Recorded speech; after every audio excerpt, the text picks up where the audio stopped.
Hello and welcome to day 9 of the 30 pose journey. Welcome back to the Zen Den, where we've been moving through this journey and exploring a lot of different shapes and spaces within our body.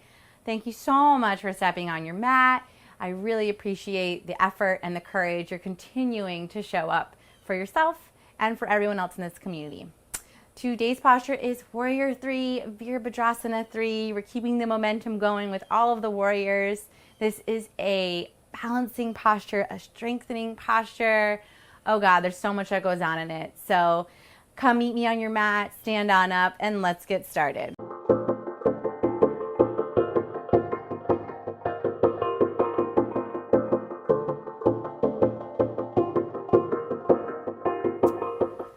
Alrighty, so you're up, you're ready, you're feeling really good. Let's get into this standing posture. So Warrior 3.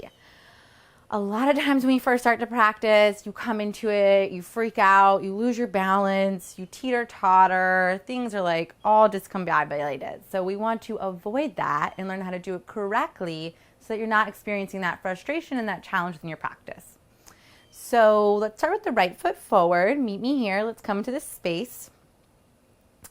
And for this entire tutorial, I'm going to keep the right knee bent until the very, very end, where I'll show you the full expression that I normally never do. It's just not for me. And I say that because when you completely lock out the leg, you have to have a super flexible open hamstring. And a lot of people don't have that, including me. And so when you don't have a flexible open hamstring and you just do it anyway to make the shape, what's happening is you're pulling and yanking on the low back. And that has led for me to too many injuries. So that's why I don't advise it if you're not like a Gumby type person. Anyway, right foot's forward. Just like all these other standing postures we've done so far, you're gonna immediately hug muscle to bone and fire up this right glute, okay? Make it work for you. Hands to hips, and you're on the ball of the back foot. You're lengthening up through the crown of the head. Belly button is always hugging the spine, that zipping up action. We're really energetic here and active, okay? Now, you can stay right here and just build strength in the legs, in the chest, all up from the crown of the head back to the toes. If you'd like to come to the next step, we're just going to hover the back foot off the ground. You're gazing down at a drishti point right here. It could be a knot of wood, it could be an object, it could be something you lay down. Whatever it is, it's not moving, right? We're really long and active. The back foot is working. Something is happening with the toes, so they can't be flopping around. Hugging the belly in. Let's hold for 2 breaths.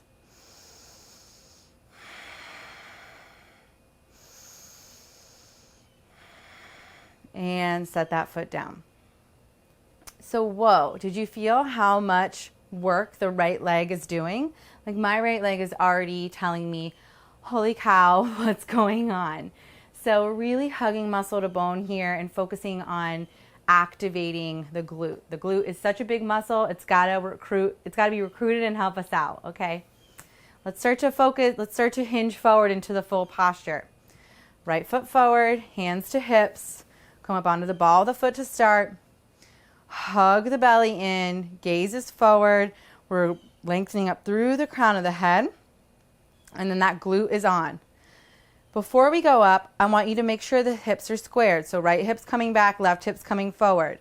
Slowly start to hover that foot.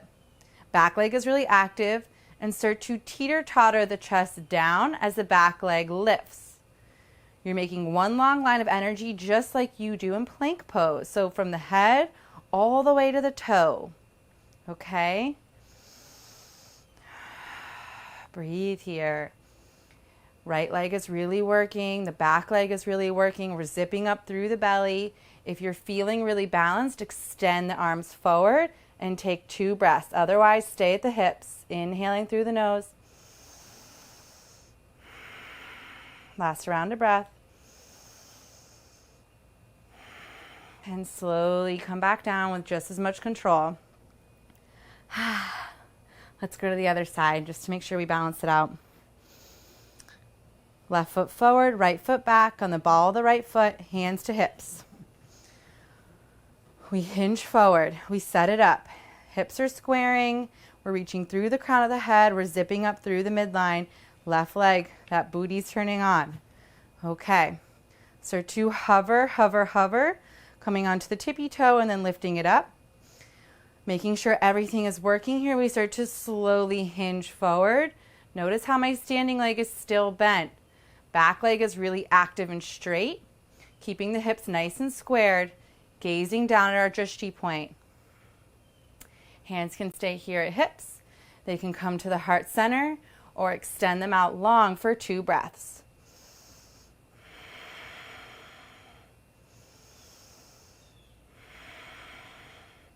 And inhale to lift the chest high. Coming back up with just as much control. Taking a moment. One hand to the heart, one hand to the belly. Inhaling through the nose. Exhaling through the mouth. Another time, inhaling through the nose. Exhale, sighing it out through the mouth. Okay. Sometimes we need to rein that heartbeat back in. Things to work on in Warrior 3 if you're finding frustrations are placing a chair in front of you. So as you come forward, just having the chair there. Imagine there's the back of a chair is right here. You're coming forward and the hands reach for the chair. They don't need to touch the chair as you hinge forward. Okay? Other things to work on, and the back leg has to be active, okay? We can't expect the chest to stay lifted if the back leg is like doing some wonky, not helping, freaking out type situation back here. The chest will end up dropping, you'll lose your balance, and then it's game over, okay? So remembering that the back leg has to work just as hard as the standing leg, really active all the way back through the toes so that the chest can find that sense of, that space of balance, yeah? Okay. Let's see.